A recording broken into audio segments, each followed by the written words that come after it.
Hi, I'm Kenny Anderson, Director of Multicultural Affairs for the City of Huntsville, and welcome to Impact.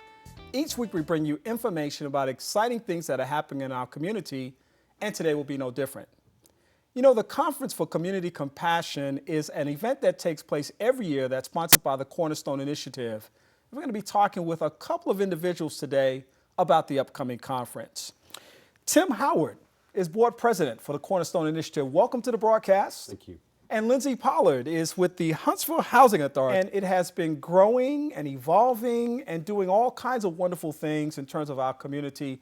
Tell us a little bit about what this conference is all about. This conference is an opportunity for our community to come together as one.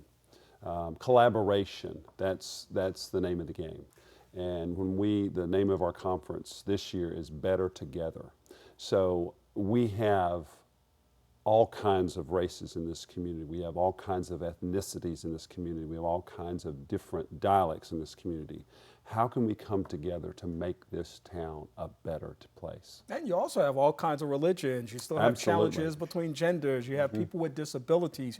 You have this whole spectrum of opportunity to, as you said, bring people together. And I just wonder why that whole notion of compassion is the thing that you all have focused on, which I think you've done successfully for 2 years and anticipating a big third year. But why has that been the thing that you focused on? Because when we look at our mission to be able to love one another, there were 2 commandments that Jesus gave, or that God gave, and it was to love God with all your heart, soul, mind, and strength, and love your neighbor as yourself. Jesus reiterated that, and that's our mission when we look at that. We look at that example. And so when we talk about compassion, that truly is at the heart of what God wants for a community as we try to work together, play together, in all different ways, and also uplift each other. When we see parts of the community that aren't uplifted, how can we come alongside them and bring that uplifting, and again, bring that compassion to those areas? Yeah, and it probably would be appropriate, since I'm the Multicultural Affairs Director, to expand that participation as well, because of course, everyone is not a Christian, and there are people that come from different faiths and different ideologies that also support love and compassion and the whole theme of people coming together, which I think is at the essence of this event, which really makes it an important and valuable thing to our community. And as you've experienced it over the past couple of years, you've had hundreds of people come out and participate in this thing. And it's really been very, very impactful in terms of communicating a message of bringing people together. Absolutely, and you bring up such a wonderful point, Kenny. And because we've got the mission to go out and do that, it says love one another. It doesn't say love someone who looks like you. It says love one another. Or thinks like you or talks like you. Exactly. Right. Exactly. Which, as I think about it too, Tim, and all the conversations we're having today, we're looking at what's happening around the world, and we look at what's happening in our nation, and all of the many challenges that people are facing with regards to where they stand as far as accepting people who are different from them, respecting human dignity. This is really a very relevant and appropriate time to have this kind of a dialogue.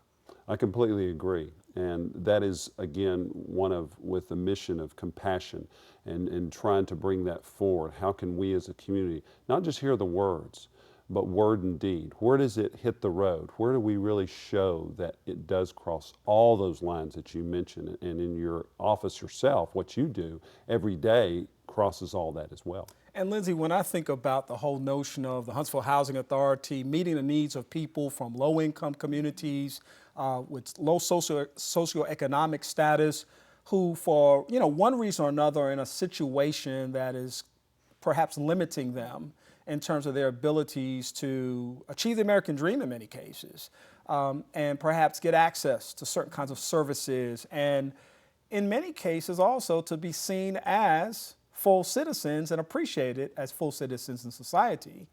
The work that you do, the agency that you work for, is engaged in the work of compassion. I mean, there are probably a few organizations in town that I can think of that with some significance do that type of work. And I think about the homeless initiatives that take place.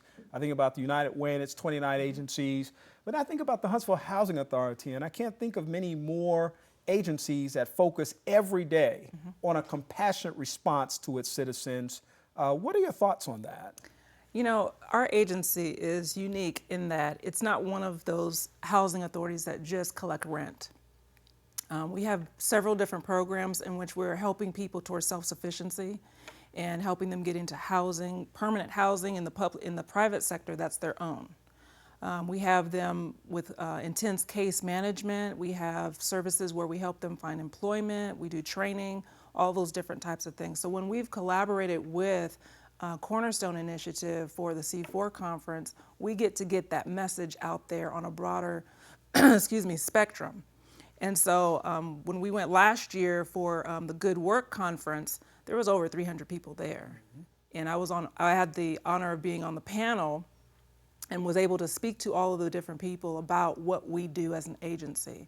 And so there were so many people that came up afterwards that were like, wow, we didn't know that about Huntsville Housing Authority, and we thought this, and that. So it was a great educational opportunity to get the word out there. And you all have been really engaged. I know you as PR person have been engaged in initiatives, educational initiatives, to debunk the myths. Yes. To help people understand and appreciate that public housing serves a purpose, and that what you think you know about people who live in public housing may not be the absolute truth. Right. And so there needs to be some sense of understanding in that process. And you use the word collaboration. And I'd perhaps like both of you to maybe respond to this, Tim as well.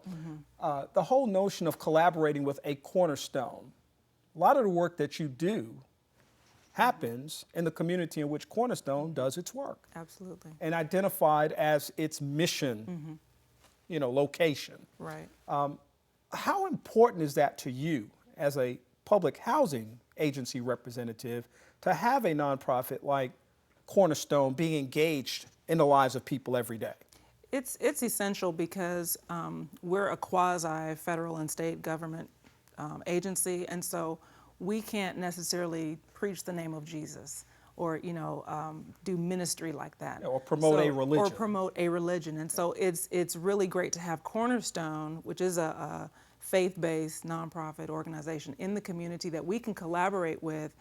We recently collaborated with them with Jobs for Life, and that was teaching people soft skills training through a biblical model, and it was fantastic. And so I think that by having them in the community that we serve, they serve a different purpose in the sense that they can do that ministry part. And then we collaborate with them on what we can collaborate with them on, with the soft skills training and different things like that. And see, for me, you just hit the nail on the head, because I could sit back and say I care about people, but then I can also go about my life and never interact with them. Right. It can never be an intersection between my life and theirs. But for most people that have some type of a faith concept or understanding, it should move them. It should transform them to a place where they become other-centered.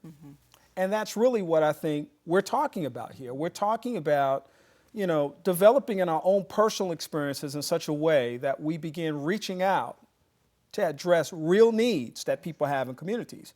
And one of the realest needs that people have is to have a decent job. Right. Everyone wants a sense of decency and respect, and they want a healthy sense of self-esteem. And I mean, these are basic fundamental things that all humans need, Tim, isn't that right? Oh, absolutely.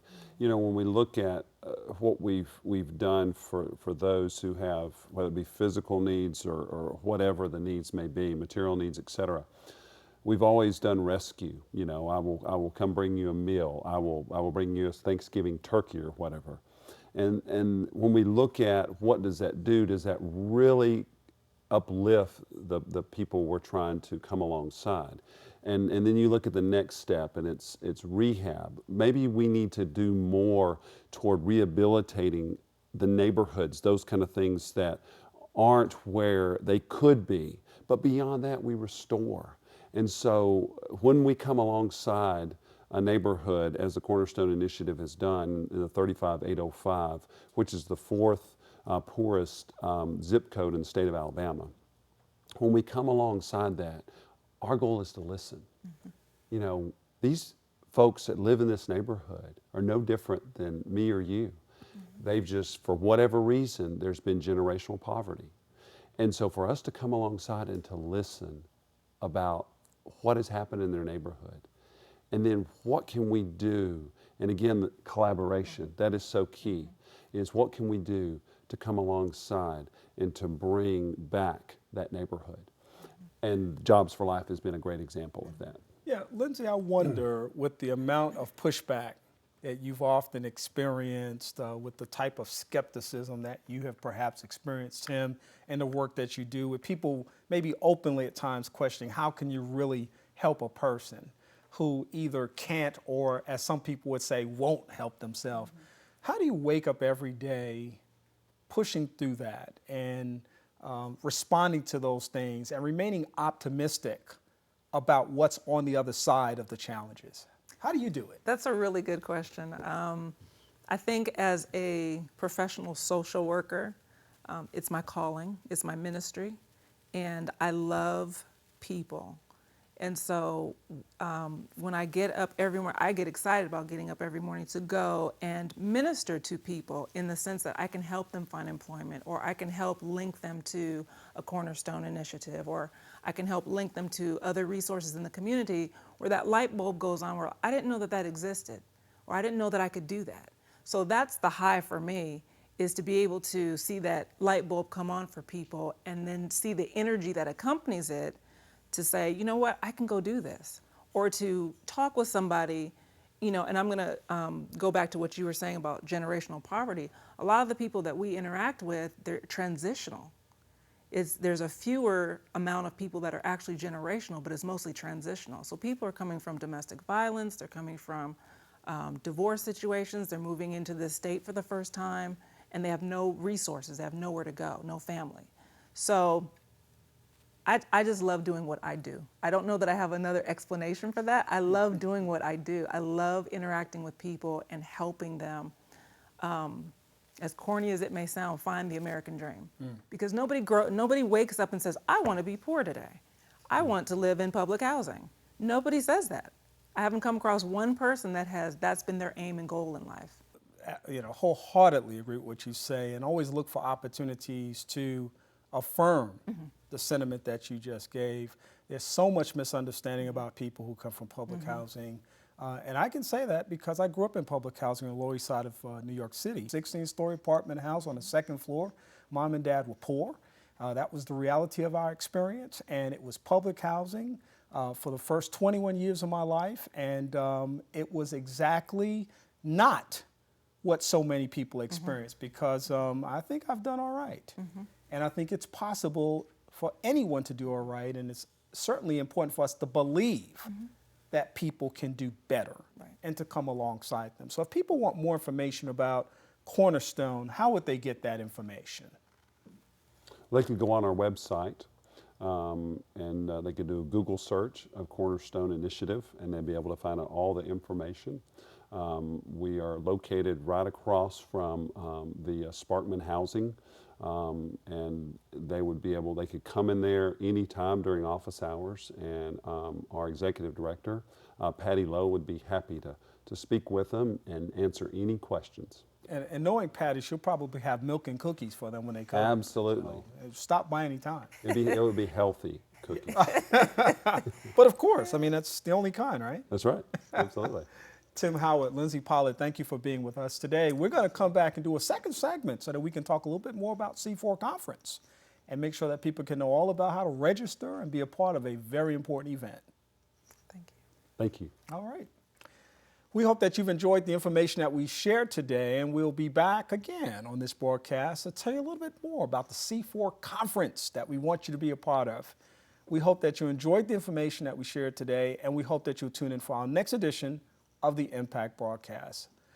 We hope that you'll also like us on Facebook at Impact with Kenny Anderson, and you can also follow us on YouTube on the Impact with Kenny Anderson YouTube page. For Impact, I'm Kenny Anderson. We hope you have a great day.